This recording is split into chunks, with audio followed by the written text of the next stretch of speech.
राज्यातील व आपल्या भागातील नवनवीन बातम्या पाहण्यासाठी लोकशाही महाराष्ट्र न्यूज चॅनलला लाईक करा, सबस्क्राईब करा आणि शेअर करायला विसरू नका. आपली मिरवणूक काढली, काय तुमची भावना आहे? मी आज मनापासून खरं तर भारावून गेलो. अशा पद्धतीची मिरवणूक, अशी फुलं, हे काय फार मोठी काय माझी आवड नाही. परंतु या समाजाचा ह्या केलेल्या कामामुळे उत्साह एवढा प्रचंड होता की त्यांना जर मी अडवलं असतं, त्यांच्या भावना दुखवल्या गेल्या असत्या, म्हणून ते सगळं मी स्वीकारलं. कोणतंही काम चांगलं केल्यानंतर लोकांकडून शाबासकीची थाप आपल्या पाठीवर मिळत असते.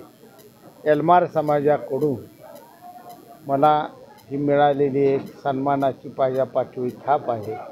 आणि असे छोटे छोटे समाज जे तालुक्यात आहेत, त्या सर्व समाजासाठी मी निश्चितपणानं भरीव असं चांगलं काम करून दाखवणार आहे. हे माझं एक स्वप्न. बापू, तुम्ही या ठिकाणी अप्रत्यक्षरित्या विधानसभेसाठी मी थोडीशी ही दिलेली आहे ना. विधानसभेसाठी मी गेली 90% हीच देतो.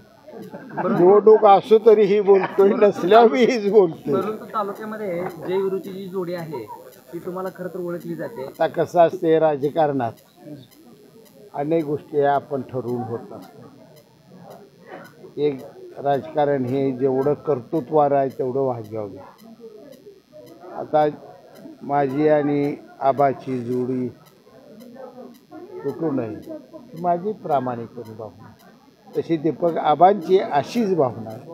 आता मार्ग काय या महिन्यात निघतोय त्याची आपण वाट बघत बसलोय. वरिष्ठ ज्येष्ठ नेते मंडळी महायुतीचे शिंदेसाहेब आहेत, फडणवीस साहेब, अजितदादा हे कोणता तर एक मार्ग काढतील असा मला विश्वास आहे.